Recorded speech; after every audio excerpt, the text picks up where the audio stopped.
I could have left a comment on any of the videos Joseph, on your channel. You asked me, do you remember deleting the comment? I said, well, I can't remember. So that's all I said, wallahi, about. Do you remember that I posted a comment on your channel? Well, I can't remember. I'm not the only person who's in charge of my YouTube channel. There's a few other people, and I can't remember. And even if you did, it's not. It's in but the here, public. okay, look. Mohammed Hijab is a public figure. No problem. Who, Joseph, who is there anything else you seeks want to to say? propagate truth. He comes here to express a message, spread a message of haq, of truth. Yes, that's why you're here. I hope so. This puts a huge question over everything. Because I deleted your comment. And you don't remember it. I mean, Joseph, this seems a bit desperate, man. Are you being serious right now? You liar, man. So if somebody refutes one of, basically the whole thing, the whole premise. What's going on here, man? You've never lied. You've never lied. It's not to do with lying. Joseph, is this looking a bit like you're clutching at straws a little bit and it's a bit desperate? It's not a religious disagreement. Basically, the premise is What premise? There's no argument being made. You're just saying I'm a hypocrite. That's okay. I concede. No problem. I'm a bad man. Okay. That makes sense. How does that make? I'm bad doesn't make Islam not true. I'm here to speak about Islam being true. Then why would you remove comments that put questions on it? Why would you hide? That debate was not even about Islam. It was about about the treatment of Jews under Islam. Yeah, okay. I didn't remove any comment from what I remember. How do we know you left the comment? I don't know, man. No, I got a screenshot of it. You can send it to me, man. You can put it up. Okay, look, Joseph, no problem. Say whatever you wanted to say on that comment, say it now. I'm giving you an opportunity. Okay, so very, very simple. None of the sources that Adnan Okay, so what? Okay. Yeah, could you send that? Can you say that to Adnan Rashid? Yeah, you can bring him here. We can, all three of us can have the conversation. No, I don't need to. When he's there and he's researched this mas'ala, this issue, then you should speak to him about it, not me. I don't know why you've avoided him and come to me. No, he didn't delete the comment. He will happily have an intellectual argument and doesn't need to hide challenges. He's not afraid. From my understanding of Adnan, when I've debated him, he's not afraid of difficult questions. So why are you afraid of him? Why are you not going to go to him and ask him? No, I'm asking you because he didn't delete the comment to hide from his viewers. Good challenge. What was the problem? The challenge was that none of the sources existed. I spoke to rabbis, I looked in my own library, I checked the internet. None of the sources that Adnan brought existed. I put this as questions on his channel. Secondary source. So you're talking about primary sources. Yeah, none of the primary sources. Which you only mentioned one, by the way. So unfortunately, I can't remember the other two. You can't remember? Yeah, that's fine. That's fine. I can remember one of them. So you were just attacking me because I can't remember, and you've come here all guns blazing. You can't remember the sources that you're talking about. I can remember Petrus Ephron, and you can try and ridicule all you like. It doesn't change the fact one thing. that when your video was challenged, you removed. It's not my video. It's actually Adnan and you. Yeah, but you posted it on your channel. Okay, no problem. You framed the debate in a way that was insincere. Is there anything else you want to say? You framed the debate in a way that was insincere. Okay, I'm bad. Okay, what else do you have to say? That's it. Sound like my wife, really. Excuse me for Forgive me for interruption. We have come to listen to this gentleman, and you are behaving like a dog in the manger. I'm sorry to say.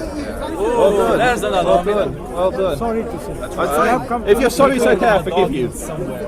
We have come to listen to this gentleman. You are behaving like a dog in the manger. I was here before you.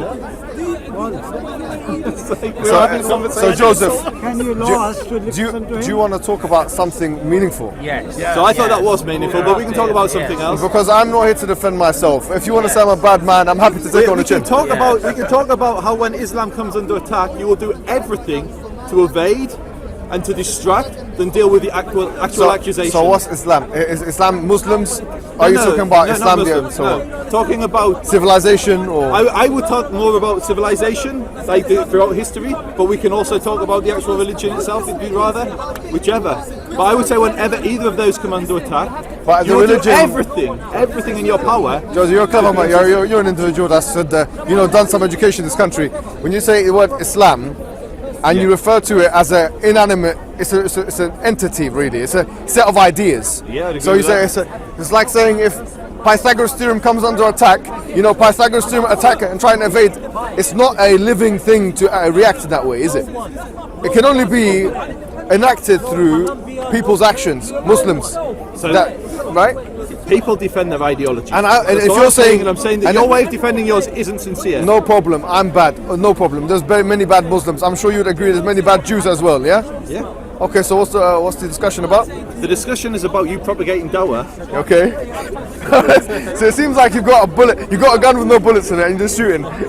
You have nothing to say to me today, do you? No, I absolutely have something to say. Please, to you. please. All right, so we can deal with the actual issue. The issue was Jewish civilization and Islamic civilization. I think Adnan is better to deal with that. Okay, so you said, is there anything we could talk about? I gave you a subject. No. You agreed, by the way, in that discussion with him, and that, you know, if you want to go into detail, you can go into it with Adnan because he's done more research than me on this matter. But you agreed that there were points in Islamic history that Jews. That were treated well, absolutely. And that they lived harmoniously with Muslims. So that's fine. What we're saying is that the Islamic empires that existed aforetime for 1,200 years or whatever it was, they had the propensity to produce that kind of result. So it's not always... What's that kind of result? A result of harmony between Muslims, Christians, okay, so and when Jews. the hadith talk about forcing the Jew to the narrow side of the road. Okay, so let's deal with that, right? So the hadith that Sahih Muslim, which talks about فَأَطُّرُّهُمْ إِلَى side them, put them to the side of the tariq, of the way. And Nawawi comments on this because he does a sharh of Sahih Muslim, and he says about this that this is in the context of war. So why does it talk about street? It doesn't talk about war anywhere. It doesn't say street, it says tariq, the pathway. Yeah, pathway. Yeah, no, but every hadith is surrounded by certain contexts. So An-Nawawi for us, he's a sharh. He does the sharh of the hadith. He's not an apologist. He lived a very long time, even before Ibn Taymiyyah. He's a person we take. So I'm giving you a scholarly source. You can check it. He's a Shafi'i. He says that this applies in the context of war. And this was connected to some of the wars that existed between the Muslims and the Romans at that time as well. And so why then throughout Islamic history, when there was no war, when there were times of peace, this has been enacted? Well, throughout Islam, look, Joseph, once again, you're a clever guy. When you say throughout Islamic history, I mean, there's so much history there to talk about in one breath. Why should a religion that's perfect be subject to such gross interpretation or misinterpretation? Well, I'm not conceding you the point that all of Islamic empires, from Spain to the Abbasids to the Umayyads to all of those empires, every single one of them had that kind of a relationship with Jewish people. I'm not conceding that to you, and I don't think you could prove that easily. I don't think I could, so we've got lots of Jewish writings from Jews who lived under different caliphs. Some caliphs might have done bad things, like the Muwahhidun, the Murabitun, and I agree, I accept. They were very harsh with Muslims, and they were very harsh with Jews. Yeah. So I agree with that. But what I'm saying is, I'm not here to defend those people. I'm here to I'm not. I'm here to defend the Quran and the Sunnah. But that's what I'm saying. If the so Quran I'm telling you, and the my Sunnah interpretation can be perverted so easily. No, anyone can have a bad interpretation of things. But so only you have the. No, I quoted you a scholarly source. But this is the difficulty with this argument. If something is divine and from God, all right, and the perfect instruction for humanity, all right, yet it talks about things which, on the surface, seem pretty bad. So slavery, forcing people. So you talk about the Old Testament? No, we can go there. Absolutely, we can go there. No, hold on, because these things apply to the Old Testament. So I agree. And I can give you a Jewish explanation. So this argument applies to yourself, does it? Yeah, we can definitely go good. there. Right. But you're saying this is a religion from God that's perfect and unchanging. Yep. Yet Muslims throughout history have based, I would say, quite. You seem quite.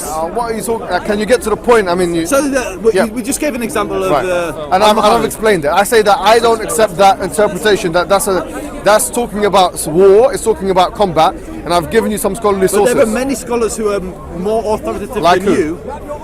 So Ibn Kathir is an example. What does he say? He doesn't do a sharh of the hadith. He does a tafsir of the Quran.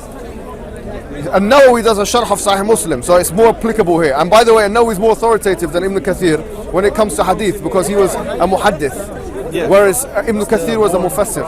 Okay, and he came after him, by the way. And that's fine, but is he obviously not more authoritative than you, Ibn Kathir? Yeah, but Nawawi is more authoritative than Ibn Kathir in this.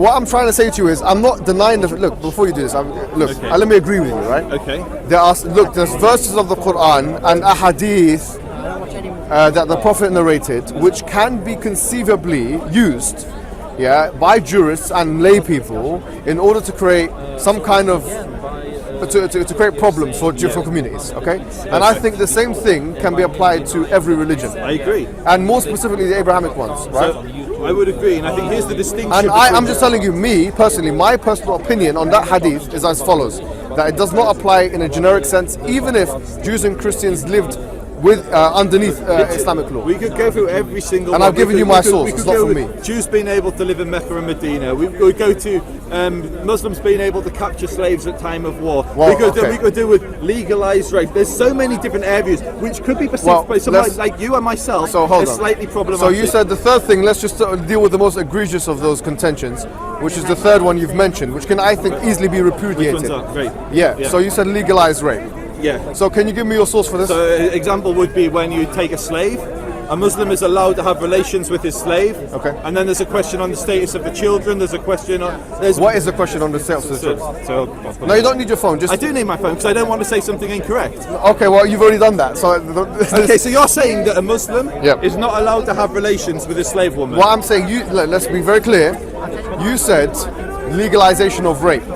Yes? But that's what that is by No, British I law. said that By that British can- law, that's law. You no. can't. Can a Muslim, can a wife refuse her husband? Yes. That's not what the Quran. No, hold on. If she refuses her husband, the man can't force her. And the same thing. What does hold on. Let me explain. Can I explain? Yeah. The Quran doesn't mention this. The word ikhtisab is not in the Quran. It talks about you go and plough a field or something from memory. Yeah. نساؤكم حرث لكم فأتوا حرثكم أن شئتم. Your women are a tilth for you, so plough your tilth whenever you want. Yeah. But it doesn't mean that you can force them. So does a woman need a consent? Yes. Can I give you? Can you show me? Yes. Yes. So you said, and by the way, not only just at the time where there was indentured servants, they need to consent as well. Based on what hadith? Indentured servants or slaves? You can call them slaves if you want. I don't mind. I mean, no. What's this? Just for the Well, camera by the way, myself, can you make a distinction? actually, an indentured servant, from an academic perspective, is a type of slave. But it's a type of slave which is not, child slavery or something like that. But going back, No. Yeah. How does a slave that's captured in a time of war relate to what you just described? Yeah. So that's exactly. Can what the slave who was captured at a time of war go free? Yes. No, they can't. Okay, no, you've asked me a question, then you've answered it for me. Okay, so I don't believe that's true. Okay, can I? Well, no, you've asked two questions, and I'm giving you the answer you don't want to hear. Yeah. All right. So the first question you asked was, can a woman decide not to have sex with her husband? Yes, she'd be sinful for it, just like the husband. Okay, so she'd be sinful. Yeah. No, hold on. Can I? Yeah. Allow me. Yeah. The husband and the wife, when they engage, when they get a nikah, which is the contract of marriage, which many scholars say is a business contract. That's what it is in essence. Like Ibn Qudamah says that a lot of Hanafi say that. If the husband refuses the wife for no good reason, or the wife refuses the husband, it's exactly the same either way. Because if there's no good reason, there's no marad, there's no disease or anything like that. The whole point of marriage is that you're meant to facilitate. It's meant to be facilitative. It's meant to make things easy for each other. Now, the reason why, by the way, sorry, Joseph, look, put it away if you don't mind for a second. Let's have a one-to-one discussion. It's not about just attacking Islam and this. Let's have a discussion, like, honestly. If you really want to learn and this and that, we can do it. No, I just need sources to respond because I'm not Muslim. I will definitely. I'm not an expert, but I'm quoting the expert. And the issue with last time was I believe Adnan didn't know his sources, so I just want to make sure what I say is correct. I will tell you exactly what. Can you look at me, please? I try and pay you the courtesy of looking at you. So, look, what I was going to say is that the question of rape is absolutely unacceptable in Islam. What's the evidence from that? The evidence for that is what Ash-Shafi'i wrote from the Quran and Sunnah. La darar wa la dirar. Hadith. You can't cause harm to yourself or reciprocate harm. You can't cause harm to other people. And so, based on this hadith, all of the scholars of Islam would say, because if you have sex with a woman, sorry to be very explicit here, but without her consent, without her wanting to do it, it's going to cause her harm. Would you agree? I would agree. Yes. But No. Yeah. And Ash-Shafi'i would agree. Malik would agree. And in fact, it's mentioned in their books, where both of those men, in the case of Malik, it's been narrated upon him, but in the case of Ash-Shafi'i, in his Kitab al source, his Kitab is called Kitab al where he says, with an indentured servant, if she refuses you, in other words, she does not give her consent, and you force yourself upon her, then you are actually you have a punitive punishment administered upon you. Now, the second question you asked was, can an indentured servant be freed if they want to? And the answer to that is categorically yes.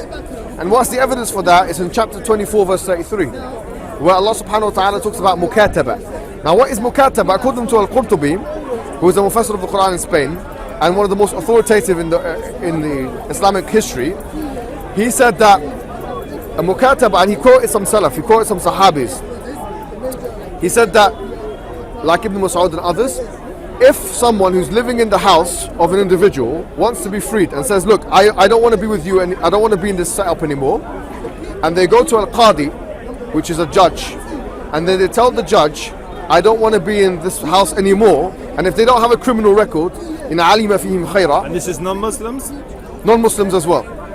Yes, non-Muslims as well. Okay, so just because can you explain that? Yeah. So can you're I telling explain? me that just very quickly, you're telling me that at a time of No, war, but you didn't let me finish that last sentence. Sorry, I apologize. So in that case, if they go to the Qadi, Al-Qurtubi says, they can forcibly be freed. So in other words, if that person is not happy in that situation, they will forcibly be freed. In other words, why is it now? The question is, why would someone want to be in that situation? The reason is because remember, this is an ancient time. You didn't have social housing. You didn't have accommodations and so on. Some people literally felt like that was their only going to be their only way that they can reintegrate into a society, to get provisions, to be protected by the military men that were living in their homes and so on. So some people opted, and this is in the historical record as well, up until the Mamalik, both in Egypt and in India, to be part of that system. So what I'm saying is that, Islamically speaking, that opinion does exist, and it's mentioned in our sources, and I've given you the sources. Do you see what I'm saying? So I see what you're saying. And is that fair? Is that fair to say that?